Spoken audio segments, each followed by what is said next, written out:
na Congo to telema to lobela mboka Olé to suwa ko bimisa na poasa. Ba député to votaki bazo salarien. To kele na funa bazo salarien. Kongo to lega na mwamba bazo salarien. To kele lukunga bazo salarien. Na baboko kunda bibembe bazo salarien. Ato tonga na changu bazo salarien. Bazo salarien.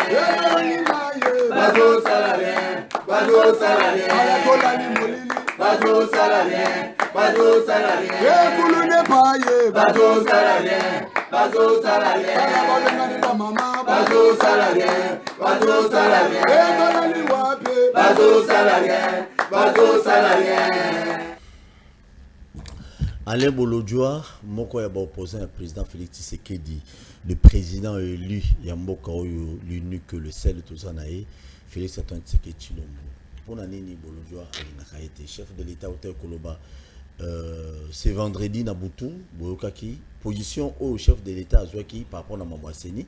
Mais tu es belé, la président de la République, a appelé le solo Aram, a appelé le solo il y a grève et enseignant au bana bazana balabala tout me dit pourquoi mais pouf chef de l'État Suigara que Dieu bénisse la République démocratique du Congo mais Ram na grève et enseignant chef de l'État le bilan il y a mis balé to le bilan lelo agression méchante où il y a la police où va betaki président et syndical intersyndical plutôt on atra président Arma ça c'est mbata pas policier ba laisser qui est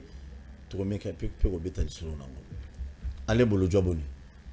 Mbote Ndekolangai, Mbote Nabalandi. En tout cas, merci pour l'opportunité. Précision. Nous avons opposé à Félix Tshisekedi. Nous avons opposé à un mauvais système. Il y a une retrouvé dans la carte. Et puis, deuxièmement, nous avons évité sur la carence de Bolingo pour que tout balingaye. Bolinga batu balingaye pour nané. Balinga nation, balinga peuple. Ce qui a sali malam ba obeta maboko. Ce qui a sali mabe ba obeta loboko. Et l'arabe, il y a un principe naturel. Très bien, merci beaucoup. Donc Aza ennemi à présent félicité mais Aza opposant. Alain Bolodjoa Zali opposant. Le président de la République, chef de l'État, Alobaki Mokolo Alobi, au cas qui adresse à Salaki na nation, la plupart déjà s'attendaient que non, Alinga qui a l'obapé Makambo, Otali Ram, aux alliés Konyo Kolabatu. Batouano s'attendent, le PVA Betape du solo il y a grève et enseignant parce que ça va absolument tilelo pouf chef de l'État sur également Makadima de Olangai tant bolobaka président de chef de l'État bozora biso na contexte moko normal mboko yo to la relation na chef de l'État to a un président de fait chef de l'État c'est une autorité morale azali ko incarner un certain nombre de valeurs de bien un système de valeurs adopté par la République so possible ko ça la bien monsieur Félix Tshisekedi à Kokoma Kalisusuté et commis de Hatkota, chef de l'État, à Tikalaka, na président de la République. Tout ce que vous avez dans la président de la République, de fait, à chef de l'État. Parce que l'autorité morale et la société rose à auto monate. Na aucun moment ni batubande cause la monsieur Félix c'est que à le baron dehors il y a ce qu'il a dit. Parce que tozali na cadre au fait tozali continuité moko logique. Il y a une stratégie qui a été boutiquée bien avant. Et là, quoi, les débats sur le processus, il y a désignation et président, et Banda qui d'abord avec M. Félix Tshisekedi en 2019. Désignation d'abord. Ils ont acquis déjà en 2019. Tant qu'on va continuer, ça là, désignation, il y a Malonda. Il y avait Bateau Bazaki va candidat. M. Félix Tshisekedi a candidat au Yaye. Académique de Mana, M. Kabila Zaki na candidat au Yaye, et puis les autres Bazaki na candidat. Le coup la Kabila Zaki autorité morale, il y a FCC cash, candidat Naye a eu plus de chances, Yakobima, Félix Tshisekedi a utilisé ses relations avec d'autres, à Sangisi na ba frustration à bateau Bazaka, na Tanwana, nde baye ko sala marche, il y a eu de pèse, marche au biso de organizaka. Fort malheureusement, Bemba désorienté a présenté le corps à marche contre Malonda. Et à partir de Awana, a eu justification. il a cherché à vous dire non, voilà, la population s'est manifestée. Non, c'était les regroupements politiques. Ce n'était pas la société civile, encore moins la population. Mais la population, on a quand bataille de pes na batala mukande va manifestat.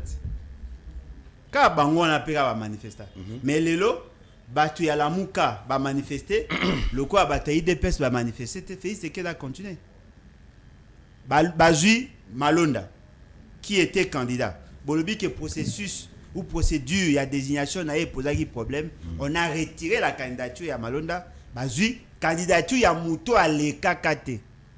Ba récupérer ango ba tie candidat pas ces là qui s'en a battu nyonso équipe Mazembe na veya ba obeta match Moïse Katumbi za ko insister ba pona candidat ba pona arbitre ya lingi batu ya Mazembe ba obeta maboko ba sangani na batu aveya ba osepela ndenge bazui arbitre au Moïse Katumbi a présenté et de l'autre côté batu renaissance ces autres là baza kozela non bozela nini.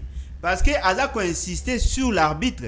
Pour ayebi que l'arbitre a fait un coup de penalty à Lukuta, coup franc à Lukuta, a coquille même que ça va jouer une carte rouge pour que Bango va mettre la balle bien afin que l'équipe n'ait gagné. Yo so mona pi parti politique, un regroupement politique, ba obeta maboko, ba osepela, ba fêter pour président Aseni abimi o Bango ba soutenir. Et devant cette réalité, ils allaient aventure. Monsieur Félix Tshisekedi en enclenchant le processus, il y a Bango à soutenir candidature ya Mutu, Mutango accueilli, ba moni qui y a eu blocage, ba saline babi, lokola Sonic Afuta, ndé abandé ko empêcher Bango ba atteindre objectif, il faut ba longona Sonic Afuta. Ba saleli ba obobinga ba pasteur, ba utiliser Bango, ba longoli Sonic Afuta. Balongoli Sonic Afuta bazala ba pasteur te balongoli Sonic Afuta ba confesseur religieuse ba sala nzambe te d'après Bolojwa. Non, okoza musala nzambe sans que oza pasteur, okoza pasteur sans que oza musala nzambe. Musala nzambe za muta osa musala pona nzambe et non ya ko utiliser kombo ya nzambe pour s'enrichir. Très bien. Donc bango ba s'enrichir. De onanga soko moni mutu ba pesi kanyaka a musala nzambe te. Très bien. Soko moni mutu ala ko servir mutu mususu a pasteur. Donc ba confesseur religieuse o ya mboka na biso le 8 o sa ba confiance te. Ndeko nanga ba bon pasteur baza obino bo beta isote. Très bien. Continue Ganis. Tango basali ba aventure na bango ba basala réforme. Ba longoli d'abord Sonic Afuta et par devoir scabreuse ba organiser loi na bango bo benga ki réforme parce que ba yebi ke kune ko bloqué parce que église catholique na église protestante bango bazalaka ba tetu bazalaka ba position ya bango moko boy bango kune ko simba te ba tindi dodo kamba po azala lokola to benga lokola kamikaze a bloqué processus ceux qui kune bloqué ba zonga siko na côté ya majorité parlementaire. Bon me poser question ceux qui Kabila azalaki na majorité parlementaire est-ce que bangai ba soutenir la commission mixte a décidé sur le président Seni.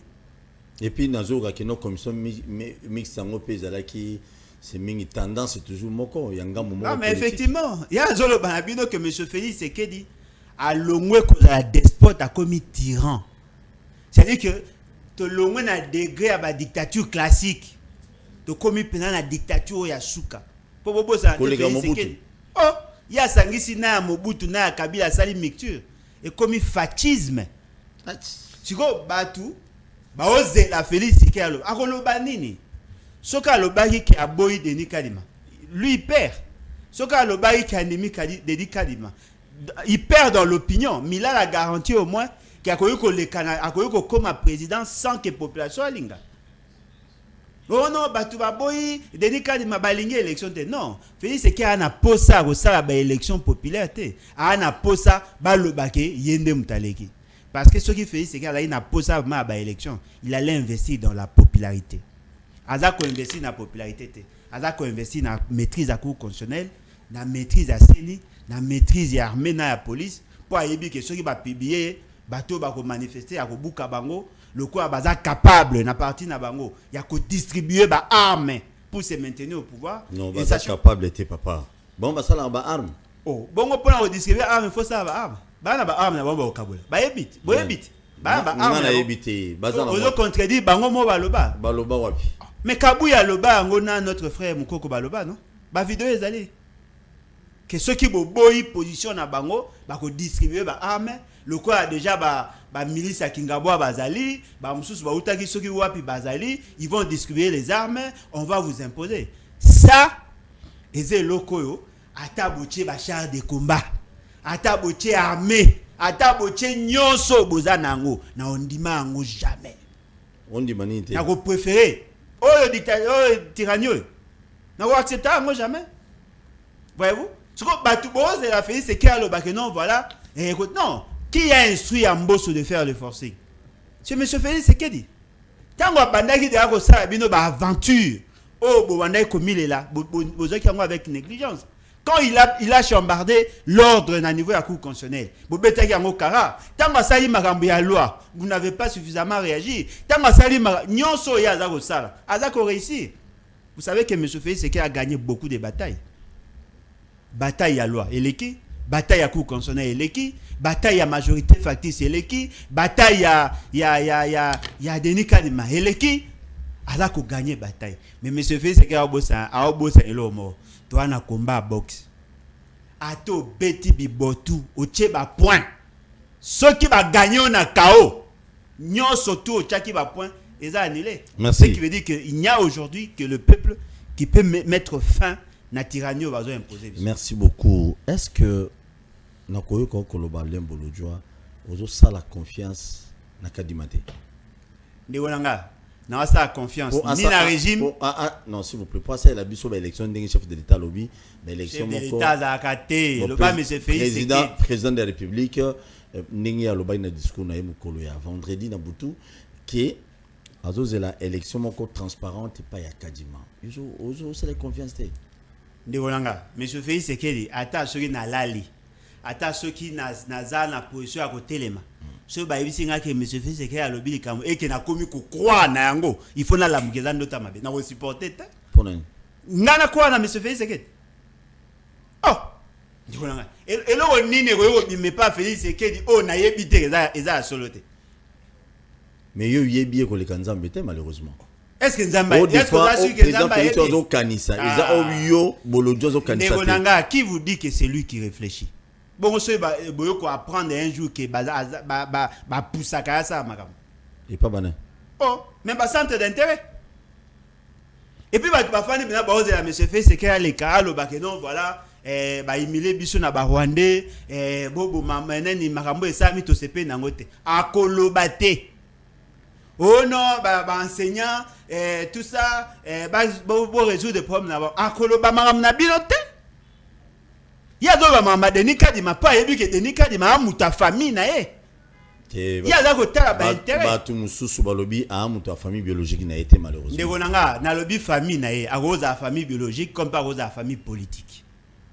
Depuis monsieur Félix c'est que la quota atala ka ba intérêt na e. Bongo soko yoki que moi si a Denis Kadima azande ko Félix c'est que olobani ozongo sengi bolimis non bolimis monsieur Félix c'est qu'il n'a pas le temps donc moi c'est que non moi c'est Denis Kadima le nouveau président c'est ni azande ko président Félix na lobi bongo soko yoki doza bongo te d'après na bi bongo soko yoki ekoyat est-ce na Congo lo bon mama eza ekozala ekasi toza na bandeko na ye musuba na États-Unis toza na bandeko na ba mboka nyonso bon so ko mona sko ba photo ya mwasi na ye na famille ya Tshisekedi ne bokomi ko comprendre et loko baza ko jouer sur la psychologie des gens ba o créer peur monsieur Félix c'est qu'il a créé gouvernance il y a terreur Alain Bolojwa soka leki na TV ba menacer de mort loko ba ebi ki akobanga akotika et bango ba continuer non moi la mort ne me fait pas peur et loko bangi sanga ko kufa na liwa buzoba. Mais ceux qui n'ont pas pour le peuple, pour la nation, je veux continuer à me battre. Ndegonanga, babomi mwana muke na Congo central.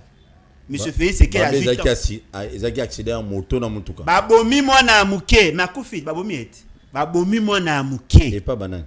Babomi eti, et pas banane, et pas bato babomi. Babomi mwana muke dans des pays sérieux. Tant aux 8 ans à Kolobana. Oloba o pesa tali meme na liwana alobite ba soda ya Rwandais ba koti na mboka na biso ba beti ba tuti na kata hôpital Babimi, bazumbo kanabiso en otage pratiquement, siégé mbo kanabiso pendant 6 heures.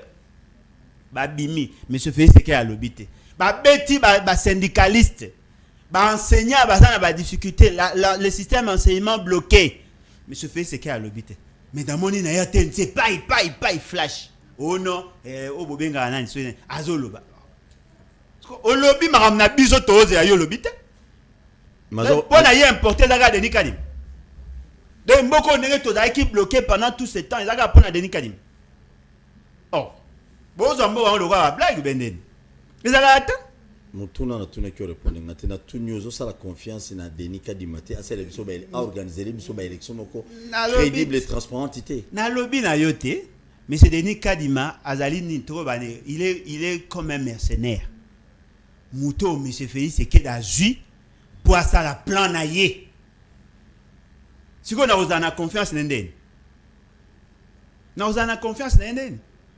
Bolo baki CV, Eza Ebele, Eza Makasi, Asalama Mebele. Est-ce que vous savez, aujourd'hui, le secrétaire exécutif national, Yasseni, Oya Banda Seni, depuis CEI en 2015, Tilelo, Ezanan. Ronsa Malondati. Mouto a ébi système électoral na biso ko lega batu tout ataba usangisi ba onyos. Ronsa Malonda, ala secrétaire exécutif national. Malo ba longolete. Non, baboya ki ya comme président poani. Te yana to tout na ba longolete. Non, ba longola été. Yo zelo ko muna ka songo moka ko ya na be ba ko luka kaza dia ozara. Donc ça malonda azokoma chômeur. Ndeko nanga so ka komi chômeur te mais ko longo esika wana. Bon mona ka songo mo be kaza de ben mutu mo wa oza soki tout ça ba ko tchai wana. Mais eloko bat ba oye baté. Ba longola ka malonda te parce qu'il était incompétent. Ba longola malonda parce qu'il était proche de Kabila. Mais Kadi Mazali proche à Félix Sekedi. Je sais pas ce qu'elle sait. Ba tu ba banga e. Ba tu ba banga Félix Sekedi ba ondima ba continuer na ba aventure wana. Et ça, c'est très dangereux pour une nation. Donc, l'élection transparente, il y a beaucoup avec Kadimé dans la tête. Mais Mouto a l'écarté à organiser l'élection transparente. Au moins, M. Félix Sekedi a une tinini. Et la métaphore, on a pire esprit. Aza le quoi Mouto a botamana maladie congénitale. Maladie a babi a kobika na ngote. Monganga a boti seki mama lobi il faut me la kisi chaque jour chaque jour. Et la métaphore. Et là, c'était. Il s'est wana sifoye ba ngonga bana ngaba mike. Ah, mon donc yo yebi. Te te mbongo za soko lobiga ikamba ko boma. Eta biloko papa mais ngaye baba na ngaba mike. Yanga be bana ngaba mike. Ah naibi. Na pesi belle sœur mbote nanda. Moi no abotami. Pesa bi madame na ngaba. Moi no abota mama na sina peso. To pesa ba mbote déjà na TV, on ne sait jamais. Wana ikomi. Eta biloko continue. Moi no abotami avec une maladie déjà à partir à conception. Ba médecin ba bi fa melakis pour survivre. Boye bi été ka kata ko melakis pour kokufa. Bo konza monsieur Félix Sekedi za le quoi mutabeli corona.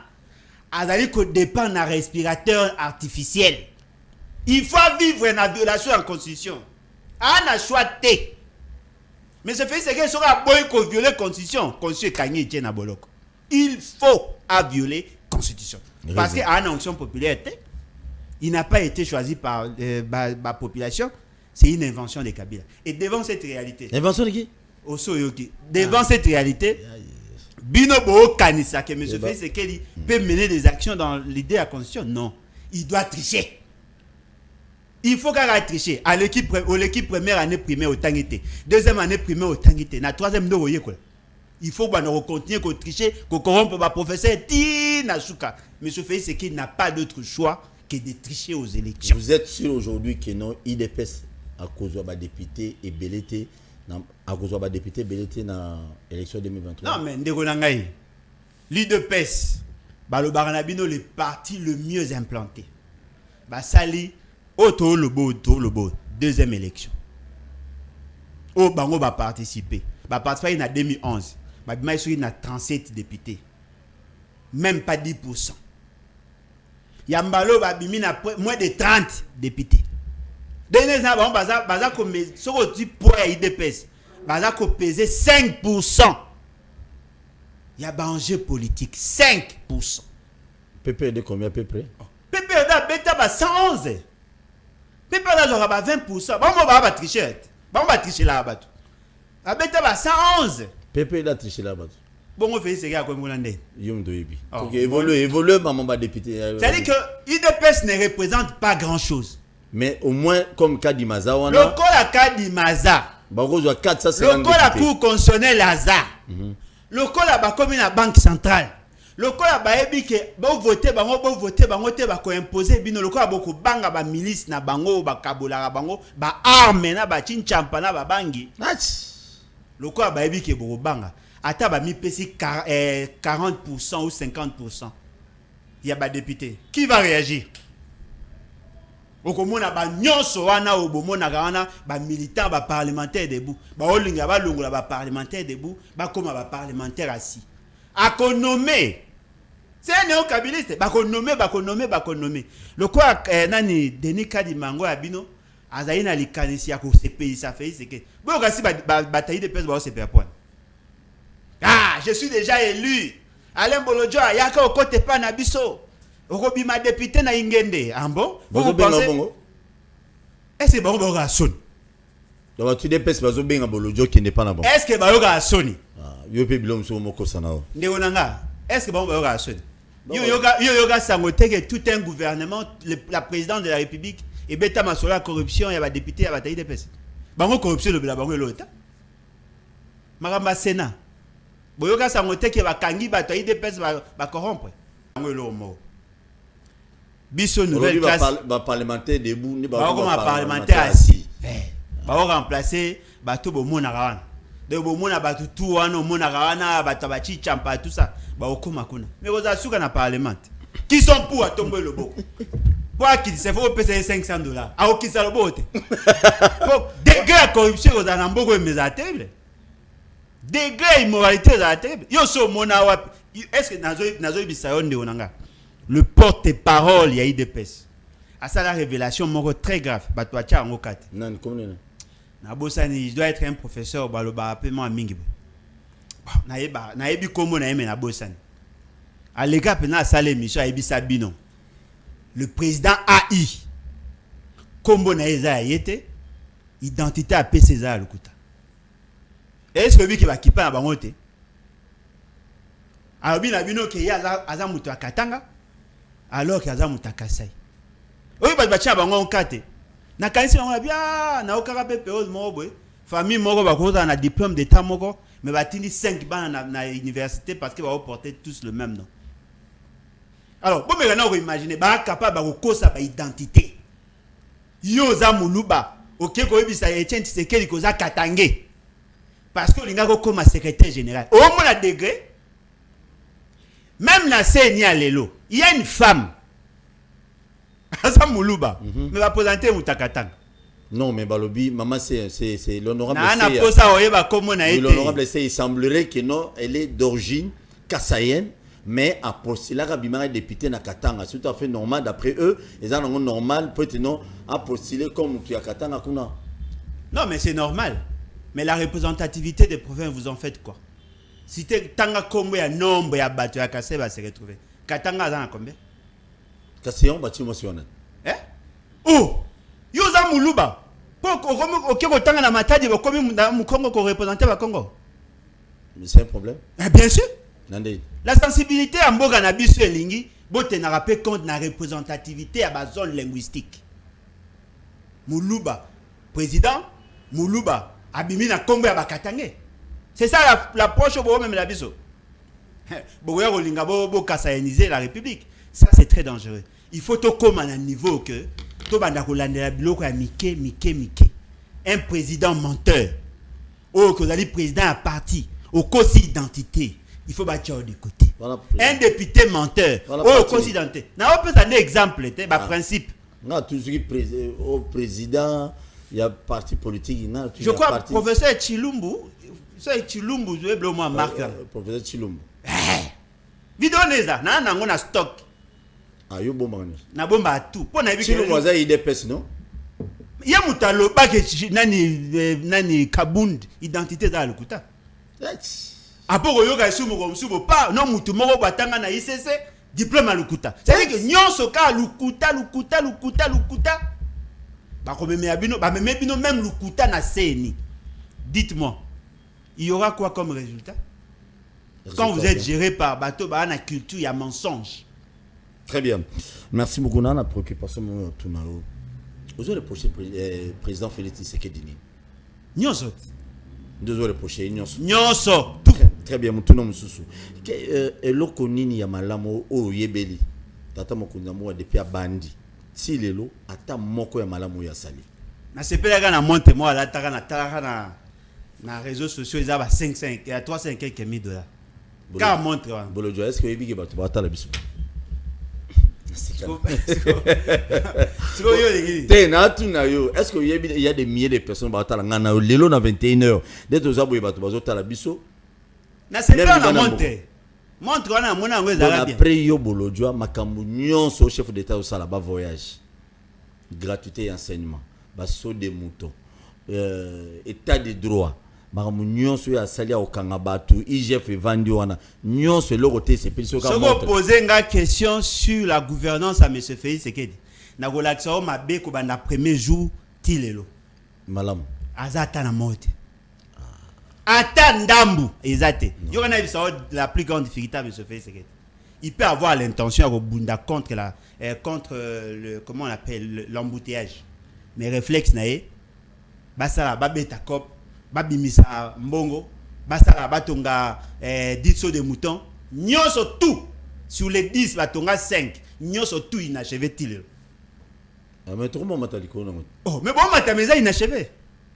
Yo il faut voir si c'était privé. Mais dans la maquette nyonso tout sans exception tout sur les 5 d'ailleurs il y a 10 basali 5 mbongo a 5 etikali ju ekenda kasi on des caméras sur les caméras bakanga pona koneni kasi mais ezaya na kati ya projet non mais yaza ye bakanga pona ngote batu nyonso bakanga maka pona so de muto bango tout ba en liberté bango tout. Merci beaucoup. Ozui makamba gratuité enseignement monsieur Félix Tshisekedi a pas dit ba voyage atamboli ye mo utalobi ke avivaka grâce à ba voyage plus à aucun ba voyage puis à otika na mbongo ebele et se permettra ça wana yo mutolobi to ba service na ye service te ye mutalobi alobi ni kinatika alobi ke akipaka salaire te za muke ye avivaka grâce à ba voyage ngate ye boya kutu kotuna ngate ye mutalobi alobi et pas Christian Lusakweno na maman na biso ya RTNC aloba ngo na est vidéo eza alobi président soki na poser question te bato bako sepela na ngai te au salaire no eza combien pour metaki kokoloba abi ngona bisa bino vérité na ebi salaire na ngate na vivara soki ba ke na ke ba voyage na tika na bambongo ebele soki na sala ngo makambo ebele soki loboko à droite epesi ya gauche il faut yebate na za nango partout ce ka bo bega na opesa bino te voulez merci so elo oni ya malonga o monsieur Félix Tshisekedi asa sali elo te. Mais non, gratuité enseignement, les autres moments, on a même catholique, à Zobunsa et les lots. Non, ok, c'est gratuité enseignement depuis Kabila. Le principe et la constitution, il a que le gratuité enseignement. Gratuité enseignement ne veut pas dire que l'enseignant va autant ça offert. Gratuité enseignement, il dit que l'enseignant va autant ça offert. Yonde l'État au cause en charge. Ngonga reçoit l'évaluation en gratuité enseignement. Avant gratuité enseignement, l'État payait à 250 000 enseignants. Les parents prenaient en charge 350 000 enseignants. L'État prend en charge 300 000 enseignants. Et fort malheureusement, 300 000 enseignants ne sont pris en charge par personne.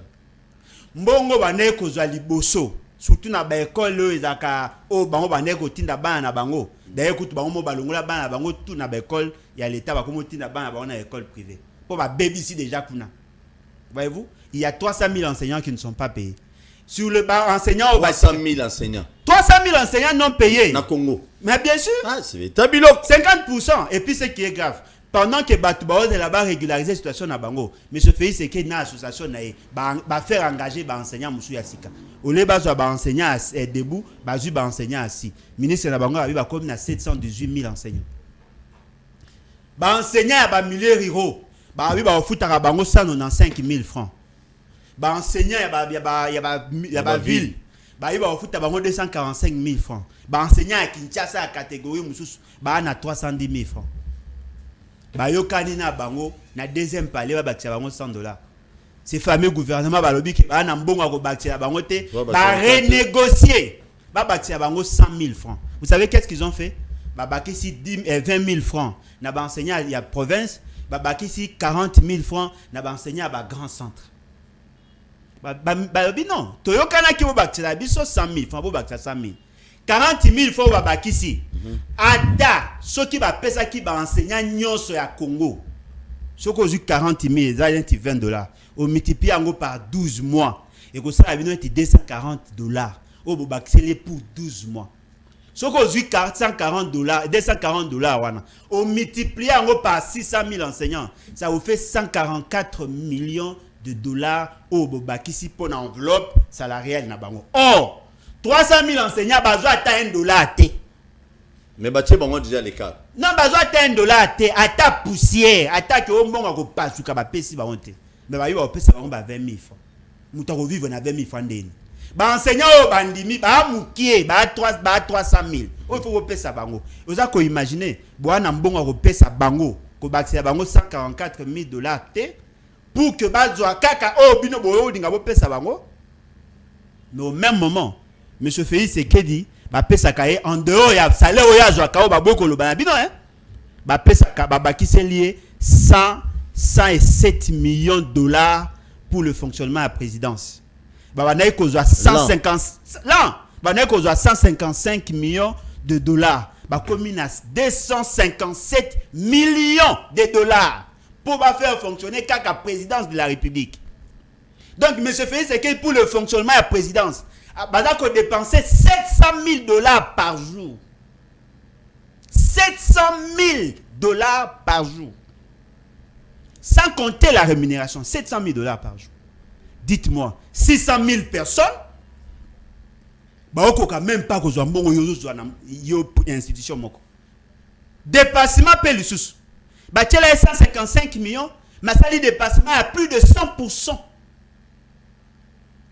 La présidence dépense 200 et quelques millions de dollars l'an pour notre fonctionnement. La députation nationale, les députés, on a dépensé $300 000 par jour. On a $400 000 par jour. Donc, Mosso, donc, à gérer 400, à gérer, en 2022, on géré $400 000 par jour. Assemblée nationale. Sénat a 200 000, on a $300 000 par jour. Par jour. Par jour, na divisé, na zuka le nombre de jours il y a travail, divisé par mois. Oublié. Enseignant combien par jour? Militaires, policiers, enseignants, fonctionnaires, médecins, cette catégorie-là, ce sont des oubliés.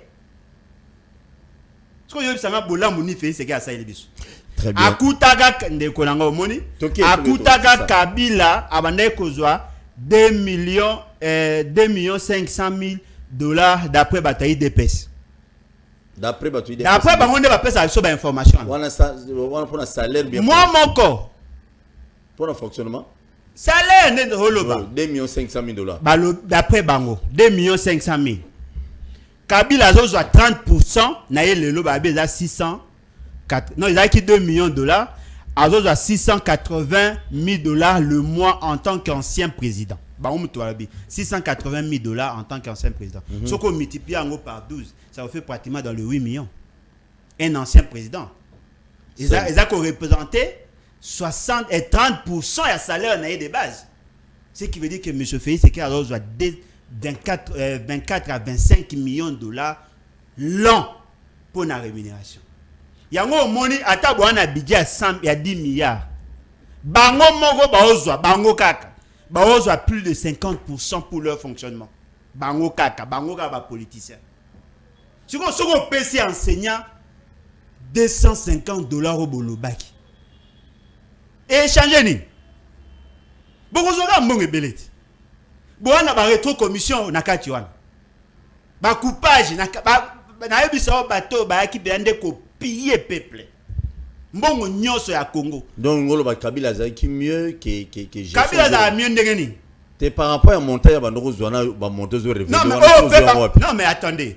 Monsieur Félix Sekedi a coûté Kabila za ki pratiquement à 135 millions de $, il y a fonctionnement bien qu'il y avait des dépassements. Mais monsieur Félix Sekedi a comme à 257 millions. Mais azo ça la mieux pour le peuple histoire. Ah ça nini. Très bien, merci. Ndegonanga bilan Chijing 0. Lelo oyo majorité parlementaire lelo qui est dans l'union sacrée, batu ya Kabila quelques députés ba KI FCCL union sacrée selon ma information tozui na Netic News et pas de konanga goté c'est ya lobby bulu et kezama kasi mboso alinga tia sur une neve na ye kuna comme premier vice-président Seni et sali qui no ba député ya Kabila wana ba boyi ba siliki ba bimboso tiko ça c'est biso baje on déjà président assemblée nationale on a ba député belete biso bato tout pas Kabila photos ou vice-présidence na bango na ye baza isu na soni te bango tout bazanga basila soni. Ça c'est quel débat? Monsieur Mbosso ne mérite pas être à la tête de l'Assemblée nationale. Qui mérite? Non mais il faut bolu kabato ya malonga. Boete mbogetambola boete. Ba député wana ba omikumisa ba mpe ba mériter ko za ba représentant à peuple té. Ndeni. Ndeko nanga. Bazaki élu non plus pas. Nani bazaki élu? Ba kabilokratiquement élu. Oh eza ba invention ya Kabila na Kingakat. Wana yumtolo ba. Oh. Et c'est ba député élu bazakuna. Ceux qui ba koza ba kokoma même pas 5%. La plupart bazaka cooptés par Kabila. Kabila s'est constitué une majorité. Ba sombi bango. Bazaki le quoi ba trop bien combien? Ba 7 000, ba 15 000. Na ba jipe daka osomba ka. Ba jipe obenga ceux qui comment palissade. Et ça puis achat. Puis achat ba député à Kabila. Ba sombi bango comme des automates. Ba luka ba mercenaires. Depuis ba soma ba on a 2023. Bango ba ko nommer ba ko somba. Et loko ils a livré dans un pays qui se veut démocratique. Lorsque vous avez des bonnes élections et que ba député ba commis vraiment ba élu mutuloko amboso ko ma président de l'Assemblée nationale. Pourquoi pas? Oh. Il n'y a pas de critères. On remplit critères ni. Critères net ni. Il y a moralité, il y a ni. On remplit. Azo kumbela ba plénière bien Assemblée nationale est commis mieux par rapport à tango ya mabunda. Negonanga yo mona qualité de débat kuna. Yo so mona président Assemblée nationale ça ba aventure ça marade. Asala ba aventure. Monsieur, tika ndeko tika babiloko wana tika. Ça ce sont des aventures. Les astiles né au kumbe l'Assemblée nationale. En bon, est-ce que vous ne savez pas que la carrure ou les statuts à hommes d'État échangera même manière à ça? Le Parlement est l'une des institutions où est na mission pédagogique. Il faut que Batouba Zalinga Bazala loko ya ba député. Député à li représentant un peuple. Mouto azali appelé à cause un modèle pour nos enfants. OK. Nazana eu déjà 5 tonnes. To kabola pour que boke no voter malam. Mouto to landa audio. Monsieur Kabila, monsieur Félix Tshisekedi ngaka somba 300 jeep. Mais loko azamute mamawa. Abakisi 500 pour appeler ça peut bande ko na biso ya opposition. Wana na lobe bon. Kaye. Yena. Oh. Ndeko nanga nazo bisayo. Ba biba benga mboso Joe Biden. Non mais il faut voir que ndeko combo mususu asika. Et devant cette réalité et ça passe. Très bien. Parce que mboke ekufa, ba ki ba comprendre que mboke ekufa. Et c'est quand même décès. Merci beaucoup. Merci Nabato Bozolanda biso bo s'abonner massivement à la chaîne sur YouTube et émission les chaque jour na Wemsa télévision, chaîne de développement social. Tous les caca chaque jour à 10h juste, donc de lundi à vendredi à 10h juste, et à 16h juste, téléphone ouvert, 21h les rediffusion. Donc on l'émission toujours le calélo samedi le 23 octobre à 21h et puis à minuit rediffusion. Les alliés na chaîne Abino, vous s'abonner, vous avez confiance. Abonnement Abino, vous s'abonner. Ils ont tout justement pour nous la biso, pour Abino, pour soutenir biso na mamé belé. Avant de commencer solo, on a tra les lots qui Moïse Katumbi à Longo Union Sacrée. Félix Tshisekedi a comme adversaire politique et belé. Et puis comme les Mosodi, c'est un grand Katana. Ndegonanga ceux qui Moïse Katumbi à Longo Union Sacrée na osekana misabat. Est-ce qu'on a osekana mutem? Pourquoi? A omeli asaina kabina Félix Tshisekedi combien de temps? Yo so mona moi c'est à divorcer 4 fois.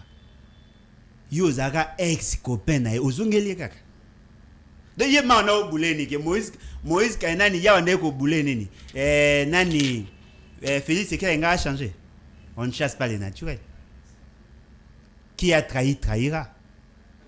Moïse Katumbi azaki mamba la muka.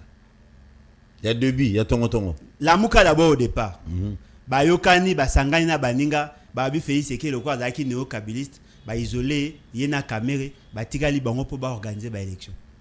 Mais le résultat surprenant Moïse Katumbi ba tunae ba battre campagne pour na Félix Sekedi ba battre campagne pour na Fayulu.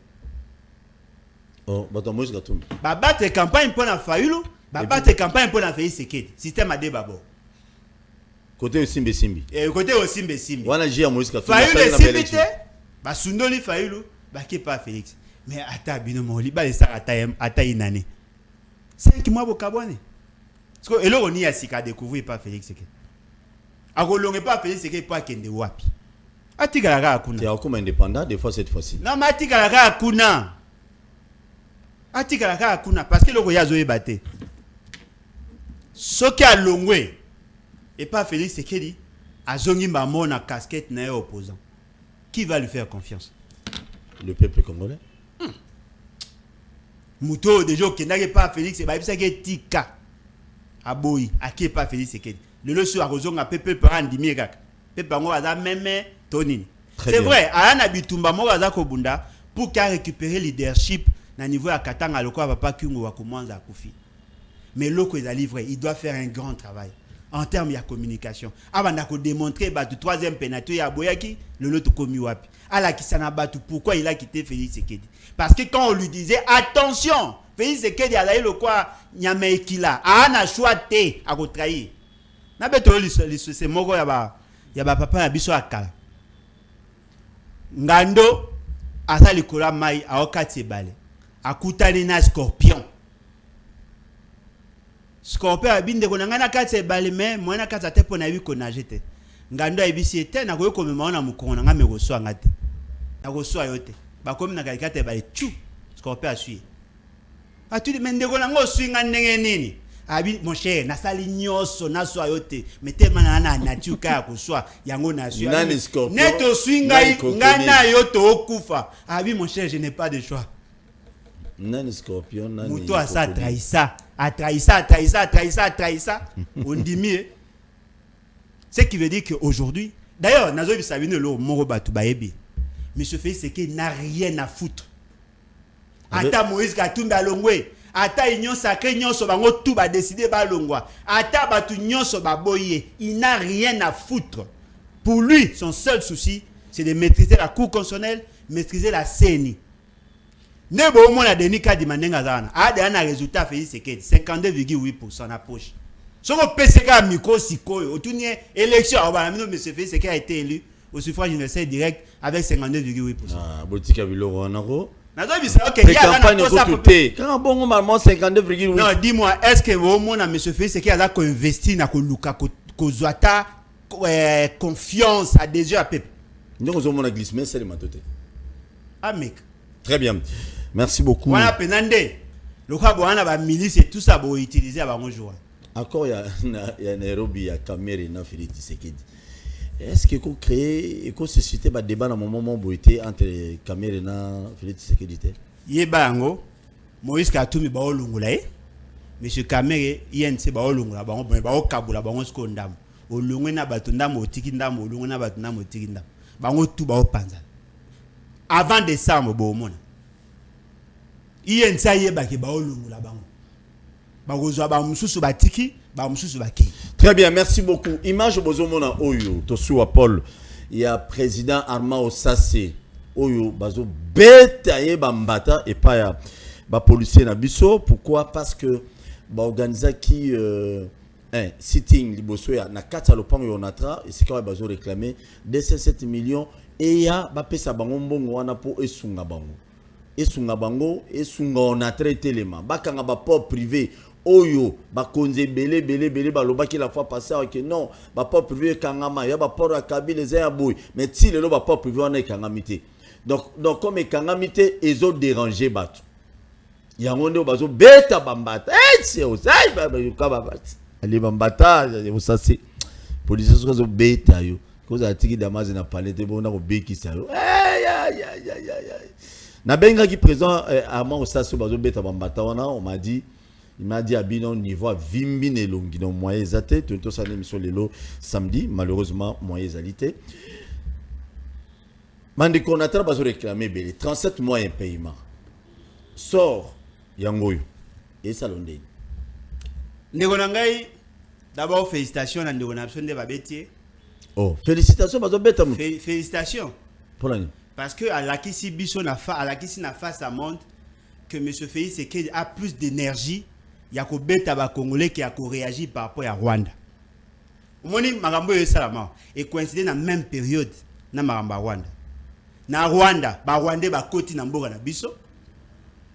Ba beti ba tuna biso ba bimi Félix Tshisekedi alobi ata monte. Mais on ezaka ke muto revendiquer un droit na kati ya pays na ye batinde ba na biso ko zuka degré ya haine ya ba policier ne ba obeta ye. So iba sala ngo contre ba Rwanda ngaza lokumu. Lokola baza capable ya ko sala ngo te. Et puis ta policier azo beta ye, c'est comme si ba swanaka na ye avant hein. Aza ko beta ye ma kofi ba obeta ye ma kofi. Pourquoi? Parce que c'est que le monsieur dit c'est pour sauver la République. Mais policier wana ala ina inconscience. Okomo la policier moko kuta ye wana akopekisa ye ko beta ye. Ta moni akopekisa bango bo beta ye pona nini? Il revendique un droit. Batu baza ko yeba te que le développement à Congo passera impérativement par cette société là. On attend. Je vous dis, moi je suis un économiste de formation. Je connais le Congo, na tambola Congo, na yebi passe ya ba province. Tant que le natre est côté les matés, moko te reconnaître jamais développement.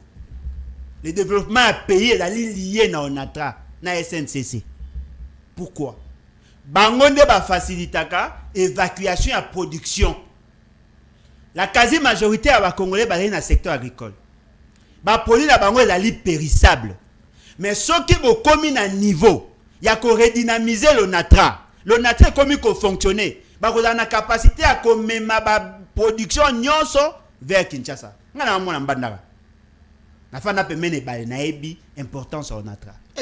Lorsque le natra est bien sûr ngana mona mai. Nzambe mon balo yo bolojwa. Ngana mona mai pe na mona zamba. Assez pêché. Na ngana mona mai. Assez chassé. Na za nyonso. C'est tabiloko. Ba tu ba eba te. Quand le natra e bana ko tambola malamu. Puis ya biloko na wenze ezaka na se. Tango natra bana ko tambola malamu. La quasi-majorité à la société, surtout la société à transformation, bazaki na ba matière première pour la transformation. Bangonde bana ko alimenter la société bana ko sa ba masangu, ba café, ba cacao, nyoso tona ezaka bangonde.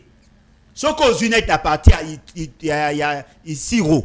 O ezali na otuele.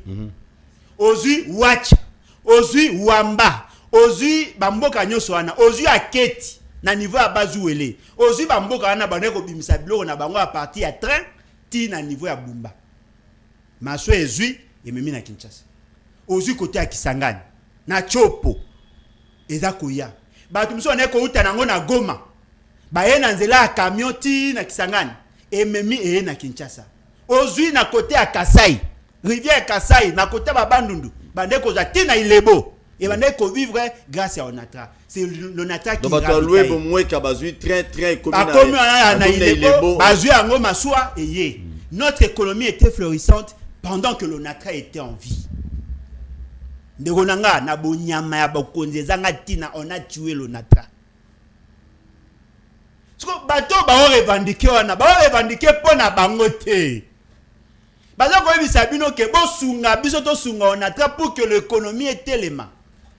To bongisa l'agriculture, to bongisa parce que muta yebi ke biloko ko kota ko bima. Ko somme pas ko za ba savon awa ba biloko ba tingni kuna biloko yo za moins cher. Ce qu'ils vous disent, hein, ils ne le font pas pour eux. Ba o sala pour que l'économie na biso etene. Mais yo kasko aventure, moi na Etienne Tshisekedi. Azu ba policier o biso to futa na mbonga passe. Atindi ba on ba ke ne ko beta ba tu po ba o revendiquer un droit constitutionnel. Merci. Ba betier ba boaki o ba salié. Mais Au même moment, Karega, ambassadeur rwandais, a manqué biso tout restaurant devant Félix Tshisekedi. Bouchibé, ba obanga roloba. Ba lobi ke kokota na Congo, ko violenter ba Congolais, c'est un fait bénin. Ko revendiquer pour na kosenga ba puta nyongo ya onatra, c'est un fait grave. Il faut bo maye kaka. Pour ani boko ko ça même énergie pour na ba soda ba rwandais te. Bo bangi bango. Mais il y a le quoi à la Congolais, il y a le quoi à la Mwana Congo, à la revendiquer un droit constitutionnel, bolingi bo maye, mite mamabe. Bon, yabanan.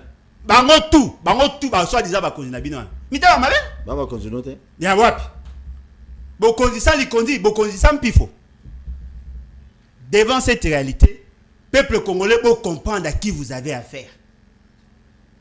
Mutu soka bikara bo futa biso ba enseignant bozu ale bo beti bango bagage mais ceux qui Rwanda yé à côté na mboka na bino o mo eto lobate ya Kagame pardon mais qu'est-ce que vous voulez nous dire ya Kagame pardon yo qui fait ce qu'il le Kagame. Merci beaucoup na ba union sur bolani biso. Je vous dis un grand merci vous s'abonner massivement na chaîne na biso ya YouTube ba kinwa ba Lobby TV. Merci beaucoup, si Dieu le permettra tu écoutera prochainement. Le Congo n'appartient pas qu'aux politiciens. Le Congo appartient à la union. Nous que la Bolodjoa Mawa. Ceux qui ont intention de postuler en 2023, nous allons téléméner la carte du président Félix. Franchement, vous les quatre. À tous 1 million de francs. Alors, on est dans le conseil, n'a pas union au Yébi ko postuler en 2023. Ko critique le président Félix dans salle Ingete, ko critique Jean-Marc Kabound dans salle Ingete, ko critique Kabouya dans salle Ingete. Plus grave encore, Kadima, comme Meka critiqué était.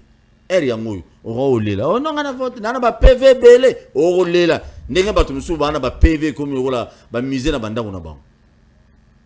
Kebara, travailler cessé, Kolanzelote. Batunion sur bozo finga le pouvoir en place. Bozo ko finga c'est trop dit, bozo critiquer, boye bana 2023 sur Bocheli Baya. Bozo attend 2% chance à Oleka. Wa comme voilà, Daniel Safazala makulungulu kuna.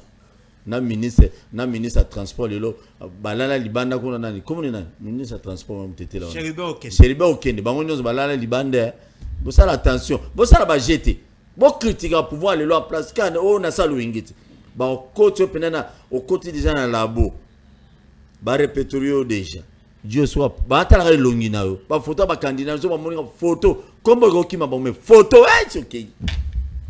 Alors, si vous avez posté, vous avez critiqué les sinon et qu'il n'a perte. Très bien, Alain Bolodjo et M. Sili, tu as la caméra, tu as le peuple congolais, tu as la message ni nos groupes sur le peuple congolais. En tout cas, merci pour l'opportunité. Makambo yo lobby, il a prophétie, au sali constat.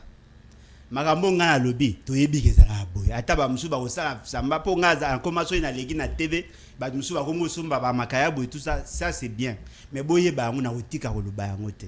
Le quoi boyebi déjà que bokonzo eza mabe. Vous n'êtes pas obligé à vivre na bato boy. Boye ko na article 64. Pour la nini Kabouya, il faut décider qui doit être député. Pour la nini Kabound, il faut décider qui doit être. Pour la nini Félix Tshisekedi, M. Félix Tshisekedi a décidé sur qui doit être député. Pour la nini Kadima, il faut décider. C'est le peuple qui doit en principe décider. Le quoi boyebi que le peuple a décidé. Bakole qui sabangote. Bakubako comme Tshisekedi pratiquement élu. Ce qui peuple lingé loko ya wana. Je suis désolé. Bokonze uta pas peuple. Bato kutu ba leka kité. Bakomi ba député. Kabound a outi ko zala kala mingi te na chômage na tika ki simple député. Azongi na bokonzi atongi a lancé un chantier a kabeli l'état congolais $350,000. Atongi lié école. Économie salaire na. Non mais attention. Na ba revenu na inyo. Attention. Économie à salaire. On doit féliciter Kabound. Non, on a félicité Etendeni. Il faut te féliciter pour les députés. Monsieur Bazolia, Bazo cancela peuple congolais. Tu vas cancela congolais. Le gars y a lié. Azu Atongi, ndeko lié na eza bien. Eza mabe. Oh, ndeko na yo ko imaginer l'état congolais un pays pauvre incapable de refouter enseignant. Mouta salika pendant ce qui une année nan ndamba même pas une année, même pas 6 mois comme président, il y a Assemblée nationale. Azala capable de kabela l'état congolais $350,000. Donc l'état est bon alors. Bon foot d'enseignant. Très bien. Y'a beaucoup de ça qui est l'aureté. Quand on fait la plénière, la ventine, la députation nationale, il est capable de la l'État 350 000. Yo sommes pas kabela riche 350 000. Si vous kabeli riche 350 000, yo traîne en combien? Très bien. Mais enseignant à Osengabino ke lo mo. Il y a ba province ba Osengabino, bo honorer ba ngata na $100 ya pamba. Ana mwasi, ana bana. $100 ya pamba. Nazo bisonde tolo ba.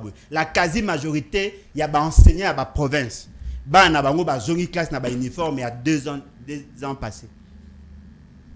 Na koyela oba photo mona lati kilote ya munene loko ya moboti.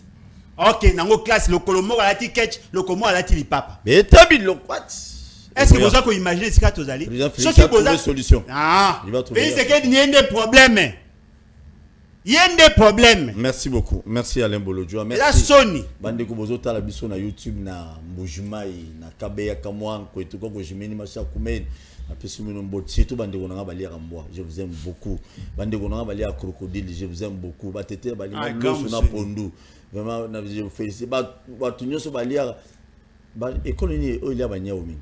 Ba kondoko. Bakino. Merci beaucoup. Émission Sili Tokutani Miko Lezali Koya si Dieu le permet. Bossa Melami pour Nabiso. Merci. Telema tolobela mboka ye. Oyole tosuwa babimisa na poasa. Ba député to votaki bazo salarien. Bazo salarien. Tokele la funa bazo salarien. Bazo salarien. Togo tolega na mwamba bazo salarien. Bazo salarien. Tokele lukunga bazo salarien. Bazo salarien. Babo kula bibembe bazo salarien. Bazo salarien. Ato mala changu bazo salarien. Bazo salarien. Bazo salarien. Bazo salarien. Ala kola ni molili bazo salarien. Bazo salarien. Kulu ne paye bazo salarien. Bazo salarien. Bala balenga ni mama bazo salarien. Bazo salarien. Kola ni wape bazo salarien. Bazo salarien.